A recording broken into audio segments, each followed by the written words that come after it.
ม่พี่น้องที่ติดตามเขาขมุกขอบใจน้ำลูกน้ำหลาน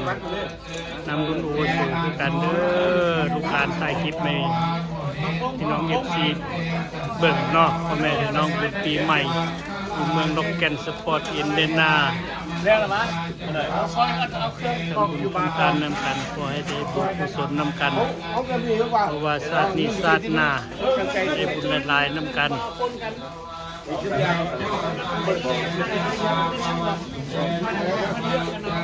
แล้วมาดีใจเลยนี่คุณเก็บเด้อประทานน้อยคนนี้พี่คุณมันนั่งหลังมันไปเลยไปกินเก็บเงินเดี๋ยวนี้มันลงไปมั้ย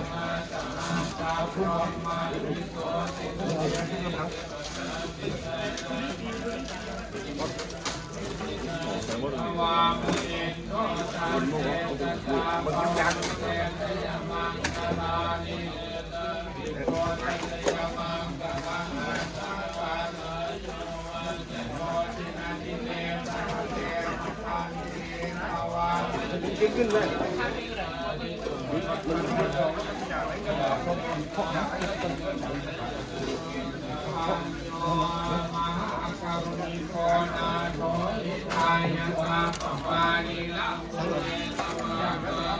ส่วนคนละ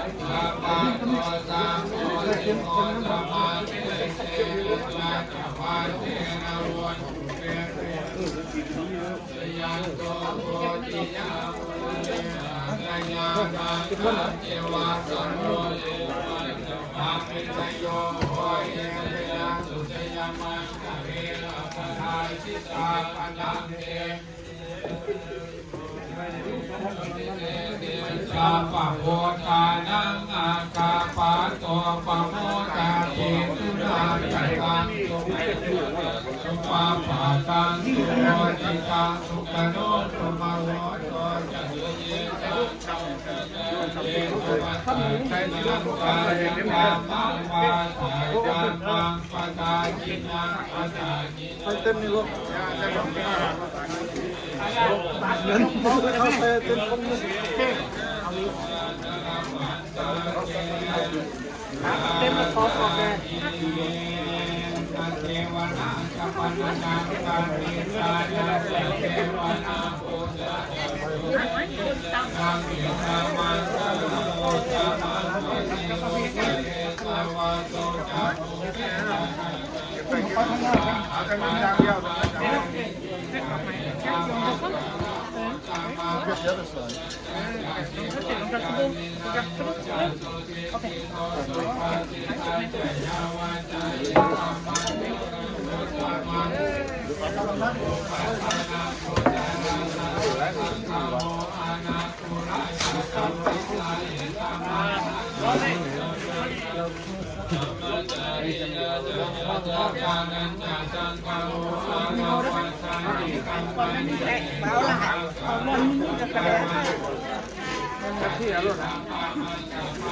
เอาบุญน้ำกันเด้อ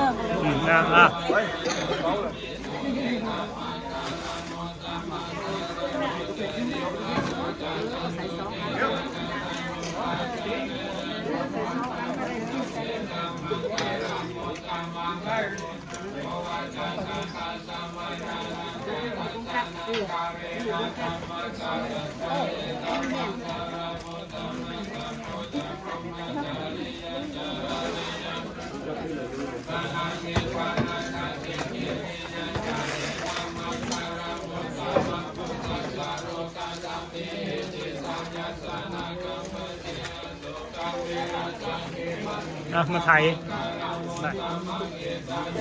ไปเกิดบ้านก่อนไปถ่ายไปตัก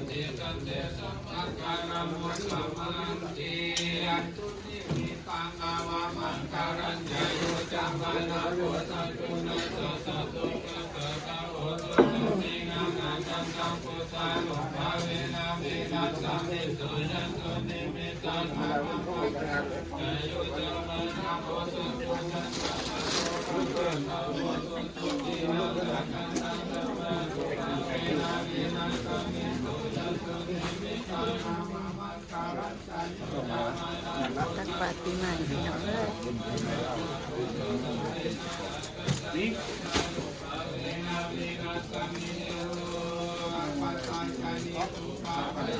ครูบามาจากล็อกเฟิร์ดอิลลินอยส์แล้วก็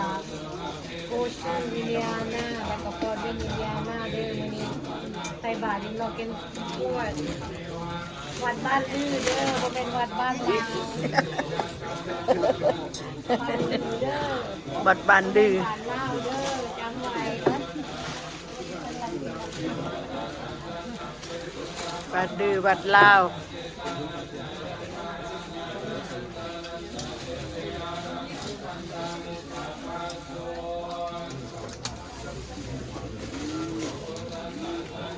เอา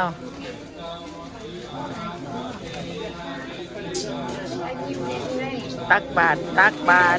ปีใหม่ ปีใหม่ มาเอาบุญน้ำกันเด้อเดี๋ยวบ่ ปี รู้ ใหม่อเมริกามันต่างกันเนาะ ฮะเป็นตะวันเสาร์ เอาให้แต่วันเสาร์ ปีใหม่ อันนี้เฮ็ดปีใหม่เด้อ หลายช่องเนื้ออยู่นี่ หลายช่องรุ่งอันนี้ช่องคอยมีช่อง อันนี้เป็น2 ยีเด้อโอเคเอาถ่ายเอาจบ ปุ่นหัวหน้ายืนอยู่ นี่พี่น้องแท็กกอดเวนเด้อนี่มาทำบุญนี่พี่น้อง อันนี้ก็คือไอ้จอง แต่มันกลายไปแล้วเนาะปีใหม่แต่จริงๆอยู่อเมริกา เอาบ่มีเวลา บ่ เด้ มีเวลาโอเควันติดวันเสา เอา ร์ ทำงานนี่ก็เอาตอนนี้ก็ได้ เอาอย่างไร เพราะว่ายังเป็นเดือน6เด่นอยู่ได้หวานเท่ากันเด้ มาจะหายกมาแต่วันบ่ออก มีผูกหนาร้ายตามาพี่น้องเฮามาตักบาตรจัดพวก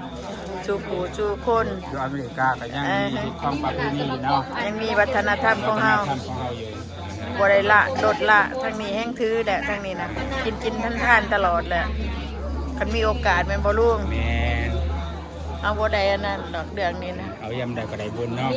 บ่ว่าอยู่บ้านบ่ว่าอยู่ลาวบ่ว่าอยู่นี่เฮาก็ได้ช่วยตลอดเป็นบ่ ได้บุญคือกัน ได้บุญ ยำได้ก็ได้ผม ช่วย เห็นว่าจำกัดเวลาอันนั้นก็ยามมันเนาะ ช่วยบุญช่วยกินช่วยทานบ่ทุกคนนั่นแหละทุกอย่างอยู่บ้านเฮายังได้ซอย โลเกนทุกคนเจ้าและ โอ้ยนั่นพี่น้องก็มีอยู่มีกินน้ำเป็นบ่ล่ะ เนี่ยสมบูรณ์ ด้วยมีบุญมีศีลนี่ล่ะทำบุญทำทานนี่ล่ะ หลายช่องเด้อนี่ หลายช่อง หลายช่องเลยนี่เอาไปเป็นยูทูบเมื่อได้นะยูทูบเบอร์เมื่อได้นี่ มีแม่นเพิ่นลูกเช้าร้านเช้าเพิ่นยืนอยู่นะ ไปเอาจนเอา8 นาทีได้มันได้เลย 12คนข่อย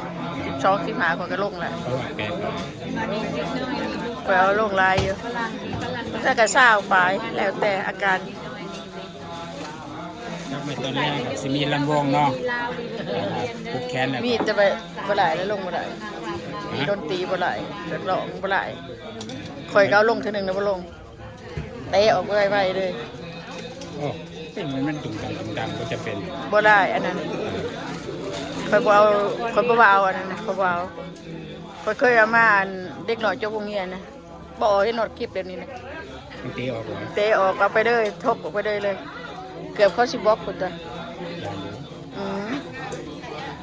อ้าวเบบี้เอาช่องแม่ลูกกับบิทวินนี่ พี่น้องพรเวทมาอีกแล้วพี่น้องพรเวทนี่พี่น้อง เอาอันนั้นเป็นเฉดอยู่ปีใหม่น้องโลเกนสปอร์ตอินเดียนาเอา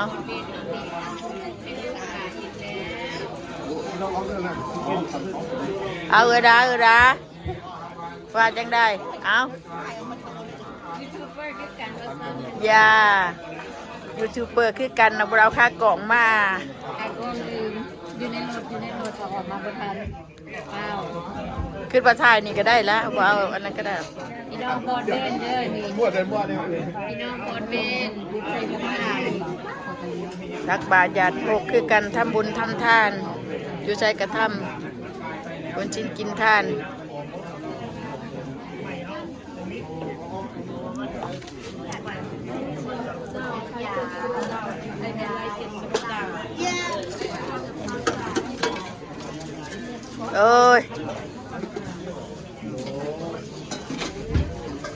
น้ำมากิน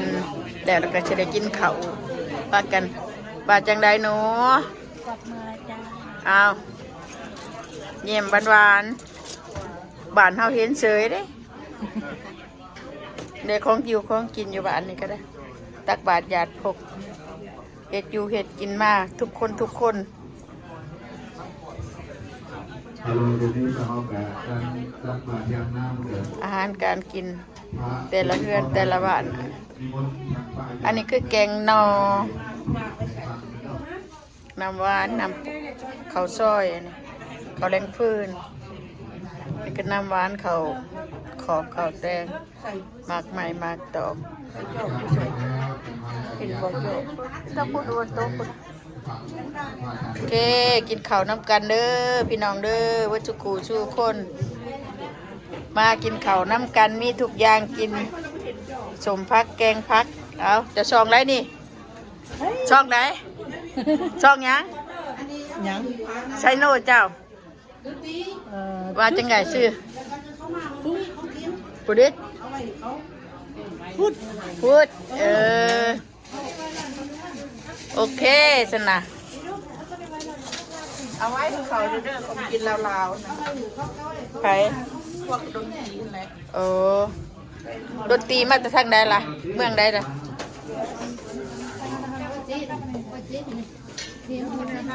จักปลาจักไก่นี่แม่นบ่ปลาทอดปลาตุกปลาอันนี้มีแต่เนื้อเครื่องแห้งชิ้นทั้งนั้นเลยนะชิ้นเยอะแยะเอาอันนี้เป็นตาแซ่บ